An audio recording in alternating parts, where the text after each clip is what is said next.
Hello there, this is Dimitris Christou, and I'm back with another Blender video tutorial. This time around we'll be asking Blender to paint something for us, and you'll soon find out that it will be pretty easy to do so. We have the default scene here and the default cube selected. I'm going to hold down the Shift key and select pretty much everything and hit the X key and select delete to delete them all. And I'll hit Shift A and add mesh a cylinder. Okay.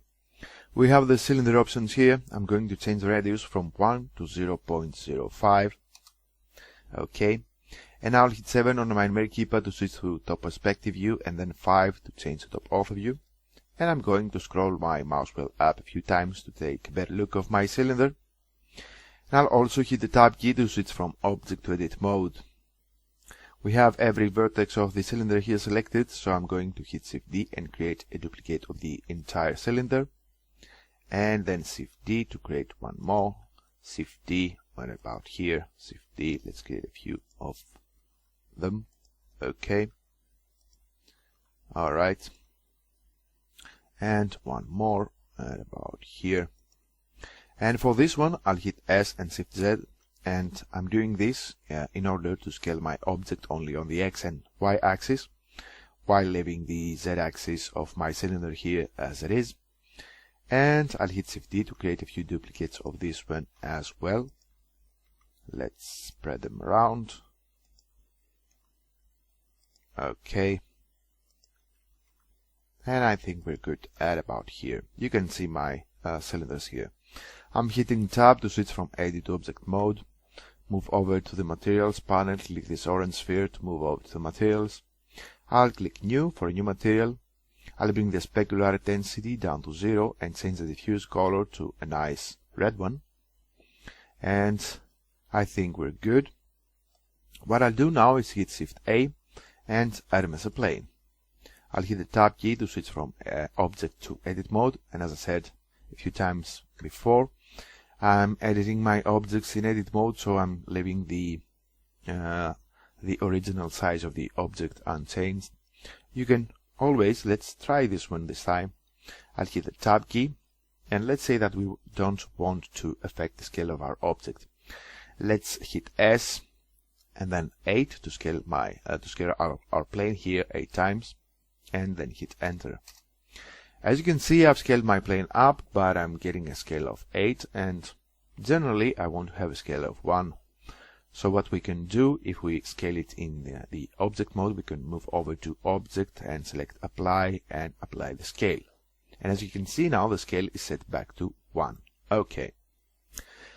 Now I hit 7 on my main keypad for the top ortho view. And I'm going to hit the Tab key to switch from Object to Edit mode and hit the U key for the UV mapping menu and click Unwrap.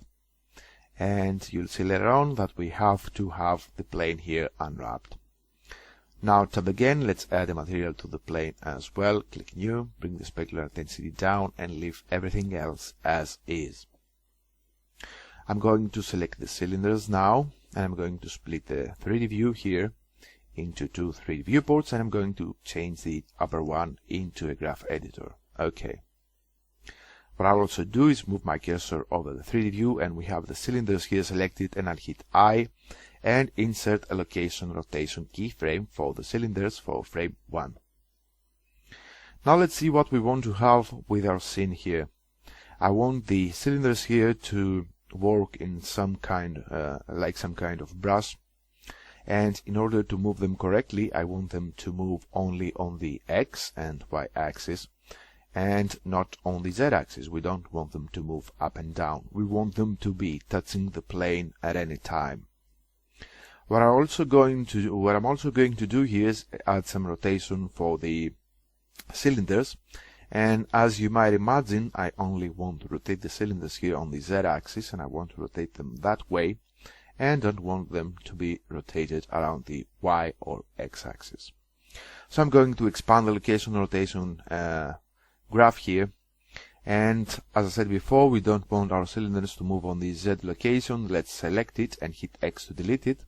And we don't want our cylinders to rotate on the X and Y rotation, so we are going to delete them as well. Okay.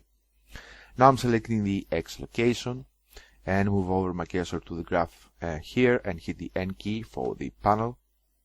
And I'm going to move down and click Add Modifier, and I'm going to add a noise modifier. Okay. Moving down to the noise options, we have the scale and the strength. I'm going to change the scale, and we've used the noise modifier before, and as we did before, we want for this one to have some smooth, some nice motion for our brush to paint on the plane. So I'm going to change the scale for the X location of the cylinders to 35, and I'm going to bring the strength up. Let's set it up to 20. Okay, and you can see the graph here appearing using the noise modifier. I'm selecting the Y location now, and I'm going to click Add Modifier and add some noise again. And for this one, let's bring the scale up, and by bringing the scale up, we're making sure that we're having some smooth motion here for the Y axis. And I'll bring the strength up to 18. Alright. Now let's select the Z rotation and add some noise for this one as well. And generally what I found out about the rotations is that you have to increase the scale a bit more, so I'm setting the scale for this one to 120, and let's set the strength up to 8. Alright. We have the motion set up for our cylinders here, so let's take a look in 3D viewport. Let's see how they move. Okay, and this is what we're getting. Now for our cylinders, in order to have them to paint on our plane here, we have to move over to the physics panel, click this little icon here, and we have the cylinder selected. Let's click Dynamic Paint, and the cylinders will be the brush. Click Brush and click Add Brush. I'm going to use the object material, so I'm taking this one, and we will leave the rest as is. And as I'm always saying, you're free to experiment with the options here and the settings. Now let's select the plane, and the plane, as you might imagine, will act as a canvas, so I'm clicking Dynamic Paint, and the canvas is set by default, so I'm going to just click Add Canvas. Now under the format, and this is the way that the paint will affect our object, we don't want it to affect the vertices of the object, we want it to create an image sequence.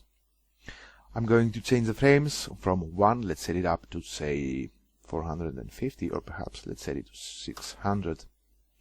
And this is an important option here, it's the substeps, and as you increase the substeps option here, you are creating a more solid paint, because it puts extra frames between the scene, as it says here, frames to ensure smooth motion. So for this experiment here, I found the sweet spot to be at about 5 to 10, so let's set it to 6, and I think it'll look nice. So moving down, let's see the dynamic paint output. We want an image sequence, and I'm going to change the UV map, and that's why we've unwrapped the plane before, so I'm selecting UV map. Let's set a folder for the paint cache to be stored, and selecting one and clicking accept. Okay. So I'm leaving the rest of the options as they are. I'm going to just uncheck pre-multiply alpha, and again feel free to experiment with the options here.